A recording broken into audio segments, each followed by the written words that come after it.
Hi అండి, welcome back to happy recipes. నేను మీ స్వప్నని. ఈరోజు వీడియోలో 2 రకాల స్వీట్ రెసిపీస్ చూపిస్తున్నానండి. అవి కూడా హెల్తీగా ఇంట్లో ఉన్న వాటితోనే ఎలా ప్రిపేర్ చేసుకోవాలనేది చూపిస్తున్నాను. బయట కొనే పని లేకుండా ఇంట్లో ఉన్న వాటితోనే ఇలా హెల్తీగా ప్రిపేర్ చేసుకోండి, చాలా బాగుంటుంది. పిల్లలనే కాదండి, పళ్ళు లేని ముసలి వాళ్ళైనా ఈజీగా తినొచ్చు ఈ స్వీట్ని.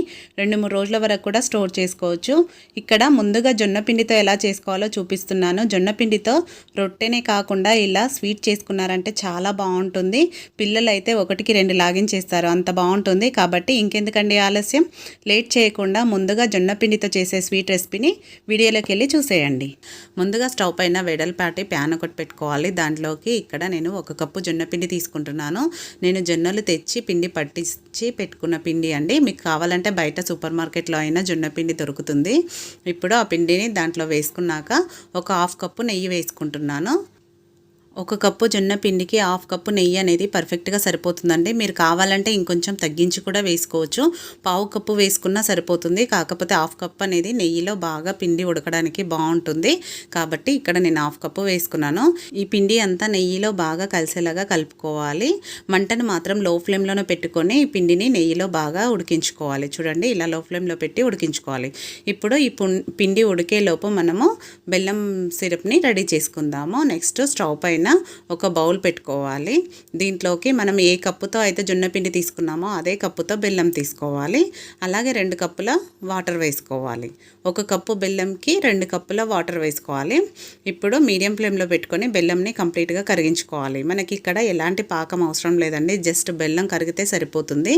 బెల్లం కంప్లీట్గా కరిగే వరకు కరిగించుకోవాలి. చూడండి, ఇలా వీడియోలో చూపిస్తున్నట్టు బెల్లం మొత్తం కరిగిపోయింది కదా. ఇప్పుడు ఇలా బెల్లం అంతా కరిగిపోయాక ఇప్పుడు స్టవ్ ఆఫ్ చేసేసుకొని ఈ బెల్లం వాటర్ని పక్కన పెట్టేసుకుందాము.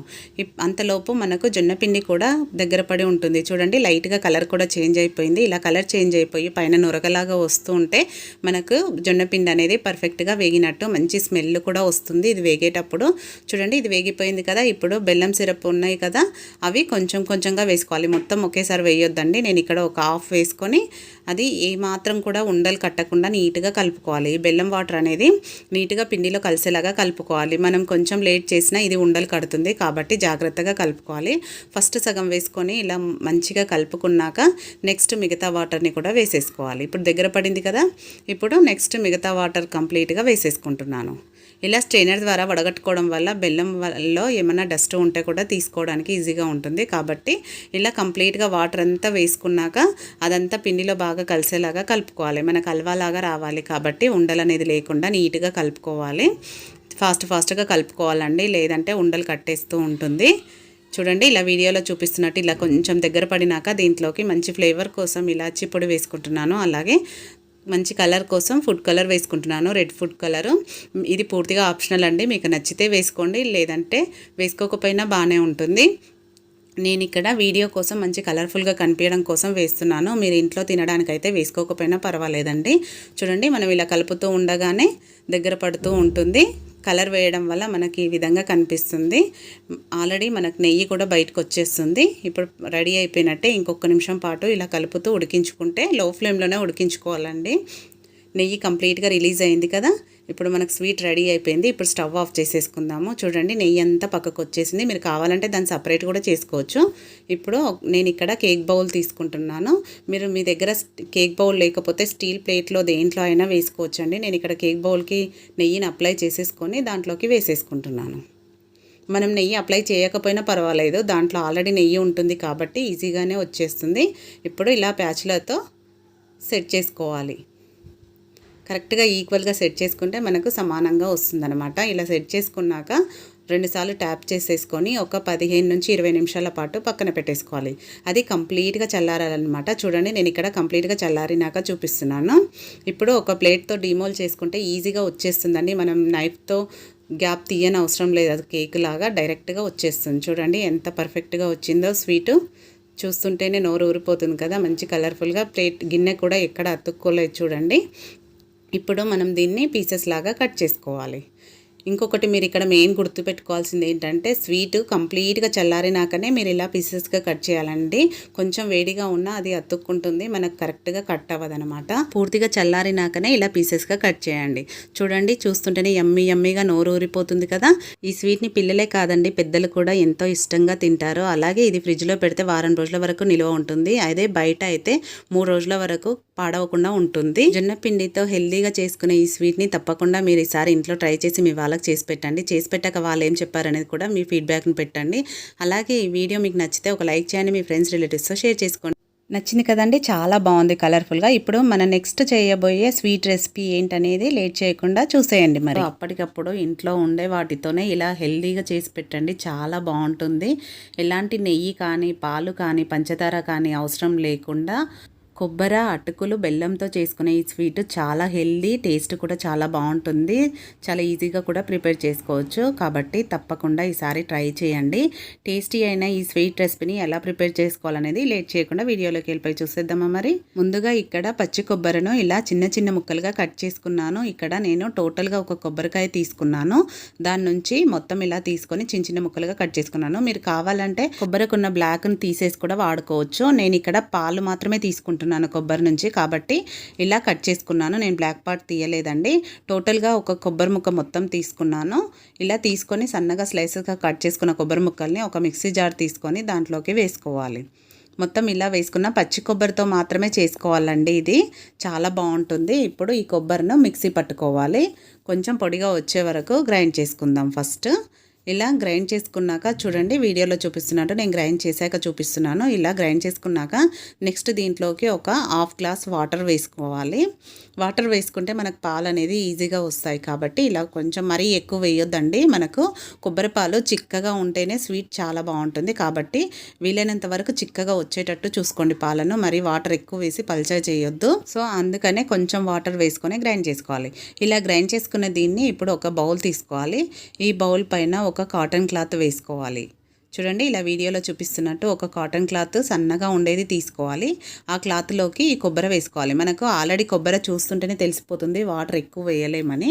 ఓన్లీ కొబ్బరిలోని వాటర్ మాత్రమే కావాలి. కాబట్టి నేను ఇక్కడ లాస్ట్కి ఒక చిన్న గ్లాస్ వాటర్ కలిపి పోసేసుకున్నాను. ఇప్పుడు ఈ కొబ్బరి నుంచి కొబ్బరి పాలను సపరేట్ చేసుకుందాం. చూడండి, ఇలా కాటన్ క్లాత్తో మనకి ఈజీగా వచ్చేస్తాయి కొబ్బరిపాలు. మనకు కొబ్బరిపాలు అనేది ఎంత చిక్కగా ఉంటే స్వీట్ అనేది కూడా అంత టేస్టీగా ఉంటుంది. కాబట్టి వీలైనంత వరకు పాలు చిక్కగా తీసుకోండి, ఎక్కువ వాటర్ వేయకుండా. ఇలా కంప్లీట్గా తీసుకున్నాక మీకు ఒకవేళ దాంట్లో ఇంకొంచెం గనక కొబ్బరి ఉంది, పాలు వస్తాయి అనుకుంటే మాత్రం మళ్ళీ ఒకసారి మిక్సర్ జార్లో వేసుకోవాలి. వేసుకొని కొంచెం వాటర్ వేసుకోవాలండి, ఎక్కువ వేయొద్దు. ఒక పావు గ్లాస్ వాటర్ వేసుకోవాలి. వేసుకొని మళ్ళీ ఒకసారి గ్రైండ్ చేసి వడగట్టుకోవాలి. నేను ఇక్కడ ఒక కొబ్బరి మొత్తం తీసుకున్నాను. కొబ్బరి ముక్కలు ఎక్కువ వేసాను కాబట్టి ఇంకొంచెం పాలు వచ్చే ఛాన్స్ ఉందని కొంచెం వాటర్ వేసి ఒకసారి గ్రైండ్ చేసుకొని సేమ్ మళ్ళీ పాలను తీసుకున్నాను. ఇలా చేసుకొని కొబ్బరి పాలను మొత్తం తీసుకోవాలి. చూడండి, ఇలా వీడియోలో చూపిస్తున్నట్టు కొబ్బరి పాలు కంప్లీట్గా తీసుకున్నాక ఈ కొబ్బరిది పిప్పి ఉంటుంది కదా, అది తీసేసుకోవాలి. తీసుకున్నాక ఇప్పుడు మనకు పాలు రెడీ అయిపోయాయి కదా, ఈ పాలను ఈ గిన్నెలోకి వేసుకున్నాను. గిన్నెలోకి వేసుకోవడం ఎందుకంటే మనం ఇప్పుడు పాలను కరెక్ట్గా మెజర్ చేసుకోవాలి. ఎన్ని ఉన్నాయి అనేది మెజర్ చేసుకుందాం. ఇలా మెజర్ చేసుకుంటేనే మనము బెల్లము, అటుకులు ఎన్ని తీసుకోవాలనేది కూడా తెలుస్తుంది. కాబట్టి ఇక్కడ నేను పాలను కొలుచుకుంటున్నాను. 2 కప్పులు అయ్యాయి కదా, నాకైతే ఇక్కడ 3 కప్పుల పాలు వచ్చాయండి. చిక్కగా ఉన్నాయి చూడండి, మీకు చూస్తుంటేనే తెలిసిపోతుంది పాలు ఎంత చిక్కగా ఉన్నాయో. ఇలా 3 కప్పులు పాలు వచ్చాయి కదా, ఈ 3 కప్పుల పాలకి 1 కప్పు అటుకులు తీసుకోవాలి. చూడండి, ఇలా 1 కప్పు అటుకులు తీసుకోవాలి. నేను ఇక్కడ కొంచెం లావుగా ఉన్న అటుకులు తీసుకున్నానండి. మీ దగ్గర ఏవి ఉంటే అవి తీసుకోండి, ఏ అటుకులైనా పర్వాలేదు.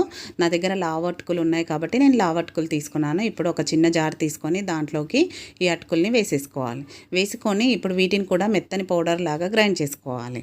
చూడండి, ఈ విధంగా నేను గ్రైండ్ చేశాక చూపిస్తున్నాను. చూడండి, ఈ విధంగా గ్రైండ్ చేసుకోవాలి. ఇలా గ్రైండ్ చేసుకున్న అటుకుల పౌడర్ని కూడా ఈ కొబ్బరి పాలలో వేసేసుకోవాలి మొత్తంని. చూడండి, ఇలా మొత్తం వేసేసుకున్నాక ఇప్పుడు ఒక స్పూన్ తీసుకొని ఈ పౌడర్ అనేది పాలల్లో కలిసేలాగా కలుపుకోవాలి. మనం ఇలా కలుపుతుండగానే కొంచెం చిక్కబడుతూ ఉంటుంది, ఎందుకంటే అటుకులు పాలను అబ్జర్వ్ చేసుకొని కొంచెం గట్టిపడుతూ ఉంటాయి అన్నమాట. ఇలా బాగా అంతా కలిసేలాగా ఉండలనేది లేకుండా నీట్గా కలుపుకున్నాక ఇప్పుడు దీనిపైన మూత పెట్టేసి ఒక 10 నిమిషాల పాటు పక్కన పెట్టేసుకోవాలి. అలా అయితే పాలు, అటుకులు అనేది కంప్లీట్గా నానుతాయి అన్నమాట. కాబట్టి 10 నిమిషాలు పక్కన పెట్టేసుకుందాం. 10 నిమిషాల తర్వాత చూపిస్తున్నాను చూడండి. కన్సిస్టెన్సీ ఇందాక ఎలా ఉంది, ఇప్పుడు ఎలా ఉంది, కొంచెం గట్టిపడింది కదా. ఇలా అటుకులు పాలను అబ్జర్వ్ చేసుకొని కొంచెం చిక్కబడుతుంది అనమాట, గట్టిగా అవుతుంది. చూడండి, మనకు చూస్తుంటేనే తెలిసిపోతుంది కదా. ఇలా గట్టిపడిన బ్యాటర్ని ఒకసారి మొత్తం అంతా కలిసేలాగా కలుపుకొని పక్కన పెట్టేసుకుందాము. ఇప్పుడు నెక్స్ట్ స్టవ్ పైన ఇలా నేను నాన్ స్టిక్ ప్యాన్ పెట్టుకున్నానండి. మీరు ఏదైనా కొంచెం మందంగా ఉండే ప్యాన్ని పెట్టుకోండి. ఎందుకంటే స్వీట్ చేస్తున్నాం కదా, అడుగు పట్టే ఛాన్స్ ఉంటుంది కాబట్టి కొంచెం మందంగా ఉండే గిన్నెని పెట్టుకోండి. ఇప్పుడు దీంట్లోకి 2 కప్పుల బెల్లం వేసుకుంటున్నాను. 1 కప్పు అటుకులకి 3 కప్పుల పాలు, కొబ్బరి పాలు, అలాగే 2 కప్పుల బెల్లం వేసుకుంటే కరెక్ట్గా సరిపోతుంది. అలాగే ఒక 1/2 కప్పు వాటర్ వేసుకొని బెల్లంని కంప్లీట్గా కరిగించుకోవాలి. మనకి ఇక్కడ ఎలాంటి పాకం అవసరం లేదండి, బెల్లం కంప్లీట్గా కరిగితే సరిపోతుంది. మీడియం టు హై ఫ్లేమ్లో పెట్టుకొని బెల్లంని కంప్లీట్గా కరిగించుకోవాలి. ఇలా వాటర్ లెవెల్లోకి రావాలన్నమాట. ఇంకొంచెం బెల్లం ఉంది కదా, 1 నిమిషంలో కరిగిపోతుంది. వాటర్ లెవెల్లోకి వచ్చాక చూడండి, ఇలా వచ్చాక మీరు కావాలంటే ఈ బెల్లం వాటర్ని వడగట్టుకోండి. నేను ఇక్కడ ఆల్రెడీ వడగట్టి చూపిస్తున్నాను, ఎందుకంటే బెల్లంలో ఏవైనా డస్ట్ ఉంటే పోతుంది కాబట్టి వడగట్టుకోవాలి. ఇప్పుడు మంటని చిన్నగా పెట్టేసుకొని మనం ఆల్రెడీ కలిపి పెట్టుకున్న అటుకులు, కొబ్బరి పాలది ఉంది కదా, ఆ మిశ్రమంని వేసేసుకోవాలి. ఇలా మొత్తం వేసుకొని లో ఫ్లేమ్లోనే పెట్టుకోవాలండి ఇది వేసుకునేటప్పుడు. అలాగే ఇది మొత్తం వేసుకున్నాక మీడియం టు లో ఫ్లేమ్లో పెట్టుకొని ఈ బెల్లం వాటర్ ఇది మొత్తం కలిసేలాగా కలుపుకోవాలి. మీరు హై ఫ్లేమ్లో గనక పెట్టారనుకోండి ఇది ఉడుకుతూ పైన పడుతుంది, కాబట్టి కొంచెం లో ఫ్లేమ్లోనే ఉడికించుకోవాలి. అలా అయితే దాంట్లోనే ఉడికిపోతుంది. మనం ఇలా కలుపుతూ ఉండగానే కొంచెం టైం పడుతుంది, కానీ దగ్గర పడిపోతుంది అనమాట. చూస్తే పల్చగా అనిపిస్తుంది కదా, ఇలా ఏముండదండి. మనం కలుపుతూ ఉడికించుకుంటే ఈజీగా దగ్గర పడిపోతుంది, కొంచెం టైం పడుతుంది అంతే. చూడండి, ఇలా కలుపుతూనే ఉడికించుకోవాలి, లేదంటే అడుగు పడుతుంది. కాబట్టి అందుకే మందంగా ఉన్న గిన్నె తీసుకోవాలి. చూడండి, చూస్తుండగానే ఇలా దగ్గర పడిపోతూ ఉంటుంది. ఇప్పుడు ఇలా కొంచెం ఉడికినాక నెక్స్ట్ దీంట్లోకి 1 టీ స్పూన్ ఇలాచి పొడి వేసుకుంటున్నాను మంచి టేస్ట్ కోసం. అలాగే కొద్దిగా సాల్ట్ వేసుకున్నాను. ఇప్పుడు ఇలాచీ పొడి, సాల్ట్ మొత్తం కలిసేలాగా కలుపుకోవాలి. మీడియం టు లో ఫ్లేమ్లోనే ఉడికించుకోవాలండి, హై ఫ్లేమ్లో పెట్టొద్దు.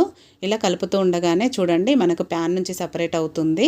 అలాగే మనం ఎలాంటి నెయ్యి కానీ ఏమీ వేయలేదు, కానీ ఆయిల్ అనేది బయటికి రిలీజ్ అవుతుంది. కొబ్బరిపల్లిలో ఉన్న ఆయిల్ అనేది బయటికి రిలీజ్ అవుతూ ఇలా సపరేట్ అవుతుందన్నమాట.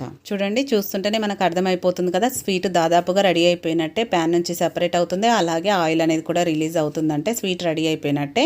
ఇప్పుడు స్టవ్ను ఆఫ్ చేసుకోవాలి. ఆఫ్ చేసుకున్నాక దీన్ని ఒక బౌల్లోకి తీసేసుకుందాం. ఏదైనా స్టీల్ ప్లేట్లో కానీ దేంట్లోకైనా తీసుకోవచ్చండి. నేనైతే ఇక్కడ కేక్ బౌల్లోకి వేసుకుంటున్నాను. దీనికి నెయ్యి కానీ ఆయిల్ కానీ ఏమీ అప్లై చేయని అవసరం లేదు, దాంట్లో ఆల్రెడీ ఆయిల్ ఉంటుంది కాబట్టి డైరెక్ట్గా ఇలా వేసేసుకోవడమే.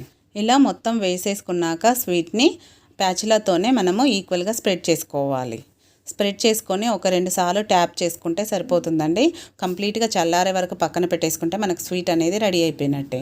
ఇలా నీట్గా అనుకున్నాక మొత్తం సెట్ చేసుకున్నాక కంప్లీట్గా చల్లారే వరకు పక్కన పెట్టేసుకుందాం. ఇది పూర్తిగా చల్లారాలన్నమాట. చూడండి, నేను ఒక 30 నిమిషాల తర్వాత చూపిస్తున్నాను. ఇప్పుడు చల్లారిపోయింది, మనకు చేయికి కూడా అతుక్కుంటలేదు. ఎప్పుడైనా ఈ స్వీట్ని మీరు కంప్లీట్గా చల్లారినాక పీసెస్గా కట్ చేస్తేనే ఈజీగా వస్తాయి. కొంచెం వేడిగా ఉన్నా మీకు పీసెస్ అనేది కట్ అవ్వదండి, ఇది మాత్రం గుర్తుపెట్టుకోండి. ఇలా చాక్తో జస్ట్ సైడ్లు కట్ చేసేసి ప్లేట్లోకి ఇలా డిమోల్డ్ చేసుకుంటే ఈజీగా వచ్చేస్తుంది. చూడండి, ఈజీగా ఊడి వచ్చేసింది మనకు స్వీట్ అనేది. ఇప్పుడు మీరు దీన్ని కావాలంటే మీకు నచ్చిన షేప్లో కట్ చేసుకోవచ్చు. నేనైతే ఇక్కడ స్క్వేర్ షేప్లో కట్ చేస్తున్నాను. చూడండి, ఇలా ఈజీగా కట్ చేసుకొని ముక్కలుగా కట్ చేసుకున్నామంటే చాలా బాగుంటుంది. ఈ స్వీట్ 2 రోజుల వరకు కూడా పాడవకుండా ఉంటుందండి. మీరు ఫ్రిడ్జ్లో కనుక స్టోర్ చేసుకుంటే వారం రోజుల వరకు కూడా ఉంటుంది. చాలా బాగుంటుంది, హెల్త్కి కూడా చాలా మంచిది. కాబట్టి తప్పకుండా ట్రై చేయండి. చూడండి, చూస్తుంటేనే నోరు ఊరిపోతుంది కదా. వెంటనే మీ దగ్గర కొబ్బరి ఉంటే ట్రై చేయండి. ట్రై చేశాక మీకు ఎలా కుదిరింది అనేది కూడా కామెంట్ పెట్టండి. అలాగే ఈ వీడియో మీకు నచ్చిందా? నచ్చితే ఒక లైక్ చేయండి, మీ ఫ్రెండ్స్ రిలేటివ్స్తో షేర్ చేసుకోండి. మరిన్ని ఇలాంటి టేస్టీ రెసిపీస్ కోసం మన ఛానల్ని సబ్స్క్రైబ్ చేసుకోవడం మర్చిపోకండి. Thank you for watching.